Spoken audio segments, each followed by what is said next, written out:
इससे पहले मैंने एक वीडियो बनाई थी जिसमें मैंने पूरा ब्रीफ किया था कि जर्मनी आने के लिए आपको कौन कौन सी चीज़ें रिक्वायर होती हैं और किस तरह से आपने अपना पहला स्टेप क्या करना है, उसके बाद आपके एक्सपेंसेस कितने होते हैं, उसके बाद आपका ब्लॉक अकाउंट। तो उस वीडियो के बाद जो सबसे ज़्यादा मुझे मैसेजेस आए जिस टॉपिक पे, वो ये थे कि शाजिब आप जो हैं एक्सपेंसेस को दोबारा डिफाइन करें ताकि हम वो अपना माइंडसेट बनाएं और उसके बाद हम अपनी फैमिली को इसके बारे में बताएं। मतलब फैमिली को मेरे बारे में नहीं बताएंगे, फैमिली को बताएंगे ये है खर्चा। तो कास्ट की वीडियो काफ़ी इंटरेस्टिंग है। चलिए तो फिर मैं अभी यूनिवर्सिटी जा रहा हूँ, तो थोड़ा नाश्ता करके फिर यूनिवर्सिटी आपसे बात करते हैं। चलिए। अच्छा, नाश्ते का सीन असल में मैं आपको बताऊं, जर्मनी में ये होता है कि यहाँ पे सारी चीज़ें मिलती हैं। फॉर एग्जांपल अगर आप चाय के दीवाने हो तो आपके पास ये लेप्टन चाय मिलती है। ऐसा नहीं है कि आपको यहाँ पे वो चीज़ें नहीं मिलती और आप नाश्ते के लिए तरसेंगे जर्मनी आने के बाद। तो मैं तो देसी चाय पीता हूँ और ये पराठे हैं, ये बने बने पराठे मिलते हैं, मैंने कोई मेहनत नहीं की। ये पराठे मैं आपको दिखा दूँ, ये पराठे मिलते हैं 2 यूरो के और 2 यूरो में आपको ये मिलते हैं 4 से 5 पराठे। वन टाइम एक पराठा खा सकते हैं। अगर आप ज़्यादा भूखे हैं तो आप 2 खा सकते हैं, लेकिन मैं एक खाता हूँ। आप अपना कुछ बताएं कि आपका क्या सीन है। I'm just sitting here. I got time. It's clear to see from up here. The world seems small. We can sit too. We meant to be. सबसे पहले जब आप जर्मनी आते हैं तो आपने करनी होती है एप्लीकेशन सबमिट करते हैं आप यूनिवर्सिटीज़ को। अब एप्लीकेशन फ़ीस जो कॉस्ट है वो आपकी मैक्सिमम जा सकती है 50 से 70 हज़ार तक। आपको लगता है कि मैंने ये 5 यूनिवर्सिटीज़ देखी हैं, इन पांचों में मेरी जो रिक्वायरमेंट्स हैं वो कम्प्लीटली मीट करती है। और मैंने ये भी दोस्तों से पूछ लिया, मैंने आगा शाहजेब से पूछ लिया कि आगा इसका जो रेशो है एडमिशन लेने का वो कितना है। मैंने बता दिया, किसी और ने बता दिया, अब आप सेटिस्फाई हैं। आपने अप्लाई किया 5 यूनिवर्सिटीज़ में, दैट्स इट। अब आपको चांसेस हैं कि आपके पास एडमिशन 100% होगा। तो जब आप जितना ज़्यादा अप्लाई करोगे उतनी आपकी एप्लीकेशन कॉस्ट बढ़ जाएगी। मैं मैक्सिमम आपको बता रहा हूँ कि 50 से 70 हज़ार आपकी एप्लीकेशन फ़ीस की कॉस्ट होती है। उसके बाद हम आते हैं आइल्स पे। काफ़ी सारे स्टूडेंट्स पता नहीं क्यों इस बात से अवॉइड करते हैं कि हम आइल्स ना दें, लेकिन मैं तो कहूँगा IELTS is bread and butter, it's not a rocket science. आप आइल्स कर सकते हैं। मैं आपको बताऊँ, उन स्टूडेंट्स ने भी आइल्स किया है जिन्होंने यूनिवर्सिटी में पढ़ा ही नहीं है, मतलब उन्होंने साइड से कॉलेज डिग्री करी, उसके बाद आइल्स दे दिया। जर्मनी एक ऐसा कंट्री है जो कि आपको बोलता है कि अगर आपने अपनी ग्रेजुएशन 4 साल की इंग्लिश में करी है तो आप वो इंग्लिश प्रोफेशनल सर्टिफिकेट हमें प्रोवाइड कर सकते हैं। लेकिन वो हर यूनिवर्सिटी आपसे नहीं कहती। काफ़ी सारी यूनिवर्सिटीज़ आपको आइल्स मांगती हैं। अगर आपके पास आइल्स होगा माय डियर फेलोज, तो आपके पास वो एक अपॉर्चुनिटी होगी कि मैं इस प्रोग्राम में अप्लाई करूँ। आप उसको आइल्स की वजह से स्किप नहीं कर पाएंगे। अगर आपको आइल्स करनी है तो मैं आपको रिकमेंडेड करूँगा कासमाबाद हैदराबाद में, one of the best teacher in Qasimabad in Hyderabad. अगर आप उसको पाकिस्तान लेवल पर भी कंसीडर करेंगे तो वो बेस्ट आइल्स कंसल्टेंट है सर ताहिर अबड़ो।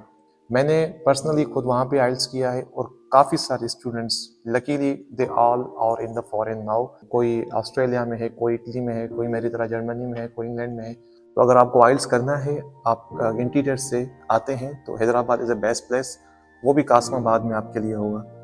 तो आइल्स के लिए आप भागे मत, आइल्स करें यार। देखो, अगर आपको इतनी अच्छी ज़िंदगी यहाँ पे मिलती है, अच्छी यूनिवर्सिटी मिलती है, एक फ्यूचर मिल जाता है, तो आइल्स कौन सी बड़ी बात है। तो आइल्स करो मेरे भाई, इससे भागो मत, ये बहुत आसान है। तो आइल्स की जो अकेडमी फ़ीस होती है, किसी की 15,000 होती है, किसी की 20,000 होती है, किसी की 25,000 होती है। उसके अलावा आपकी जो आइल्स टेस्ट फीस होती है, जो कि आप एईओ या ब्रिटिश काउंसिल को देते हैं। और अगर आप मुझसे पूछेंगे ब्रिटिश या एईओ अच्छा है, तो मैं आपको एईओ प्रेफर करूँगा। और एईओ क्यों, ये आपको सर ताहिर बताएंगे इंशाल्लाह। उसके बाद जो आपके एक्सपेंसेस आते हैं वो आते हैं डॉक्यूमेंट्स वेरिफिकेशन। डॉक्यूमेंट्स वेरिफिकेशन के जो एक्सपेंसेस हैं, इट्स नथिंग।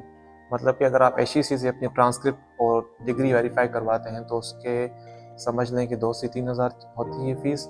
उसके अलावा आपके मैट्रिक और इंटर के जो मार्कशीट और सर्टिफिकेट्स हैं वो वेरीफाई होंगे और वो अपने बोर्ड से वेरीफाई होंगे और उसके अलावा IBCC पे वेरीफाई होंगे।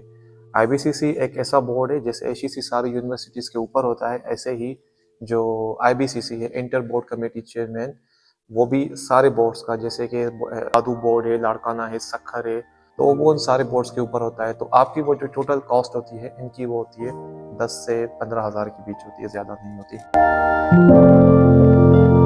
मुझसे काफ़ी सारे लोग ये पूछते हैं कि सर वीज़ा की फ़ीस तो 2-3 लाख होगी, तो मेरे भाई स्टूडेंट वीज़ा की जो फ़ीस है वो बहुत कम है। वो होती है 75 यूरोज़। तो 75 यूरोज़ मैंने जब दी थी वो फ़ीस, वो आपके जब आपका इंटरव्यू होता है वो उस दिन लेते हैं। तो उस टाइम 75 यूरोज़ बने थे 15,000। तो now the economy of Pakistan is getting worse day by day. Euro ऊपर जा रहा है, तो 75 यूरोज़ आप कंसीडर कर लें, आज 20,000 हो जाते हैं। तो आपकी वीज़ा फ़ीस 20,000 है, लाखों में नहीं है, so don't worry about it. अच्छा, ये सारे एक्सपेंसेस आपके यहाँ पे हो जाते हैं और कोई भी एक्सपेंसेस नहीं है जर्मनी अप्लाई करने के लिए। एप्लीकेशन फ़ीस होती है, आइल्स होता है, आपकी डॉक्यूमेंट्स वेरिफिकेशन फ़ीस होती है। ये मोटे-मोटे एक्सपेंसेस हैं जो आपके आते हैं। उसके बाद हम आ जाते हैं टिकट पे।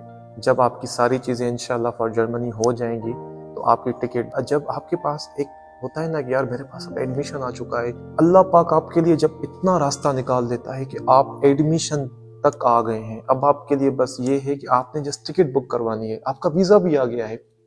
तो मेरे भाई तब 1 लाख हो, 2 लाख हो, मैं समझता हूँ काफ़ी सारी फैमिलीज़ हैं जिनके लिए ये वाक़ई बहुत बड़ी अमाउंट होगी, 1 डेढ़ लाख टिकट का।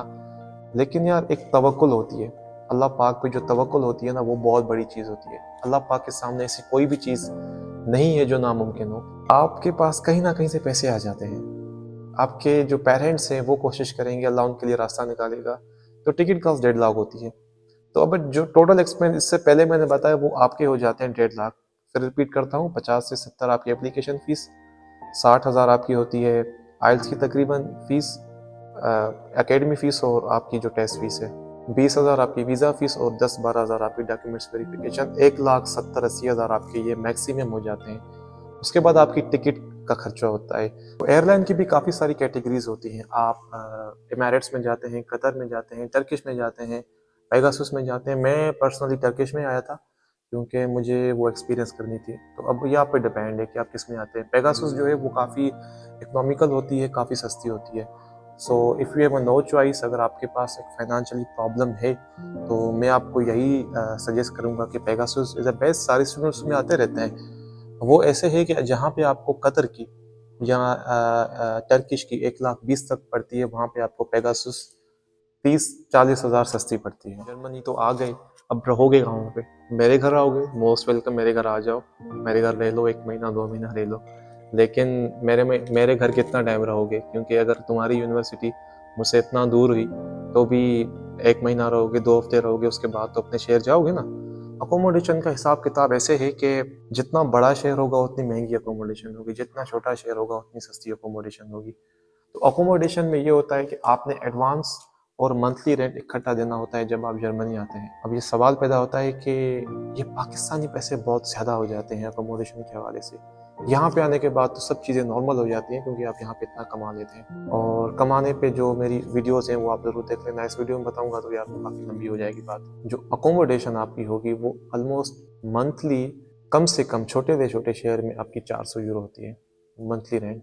तो 400 यूरो आपके हो जाते हैं पाकिस्तानी 1 लाख रुपए। आप सोच रहे होंगे यार ये तो पैसे बढ़ाता ही बढ़ाता जा रहा है, ये तो रुकेगा ही नहीं। तो मैं रुक चुका हूँ, ये इससे ज़्यादा कोई एक्सपेंसेस नहीं होते। देखो यार, जो मेन एक्सपेंसेस होते हैं ना वो टिकट से पहले तक होते हैं। जैसे मैंने आपको बताया, जब आपके पास वीज़ा आपके हाथ में होता है तो आपकी एक तवक्कुल की लेवल वो बढ़ जाती है, आपका ईमान भी बढ़ जाता है, आपकी अल्लाह पाक में उम्मीद बढ़ जाती है। तो जब वो आपके पास होगी तो टिकट के पैसे भी आ जाएंगे और अकोमोडेशन के पैसे भी आ जाएंगे। तो आज के लिए इतना ही। आई होप कि ये वीडियो आपके लिए काफ़ी काम की रही होगी, और हो सके तो इस वीडियो को आप शेयर करें अपने क्लासमेट्स के साथ, अपने फेसबुक, अपने व्हाट्सएप ग्रुप पे, ताकि यार देखो ये एक ऐसा काम है जिसमें आपको भी नेकी मिलेगी, मुझे भी नेकी मिलेगी। अगर आपके एक शेयर करने से किसी इंसान को रास्ता मिल जाता है, किसी को पता चल जाता है कि यार वाकई Germany about, so why shouldn't I try Germany. तब तक के लिए अपना ख्याल ज़रूर रखिएगा, मुझे अपनी दुआओं में याद रखिएगा। अल्लाह हाफ़िज़।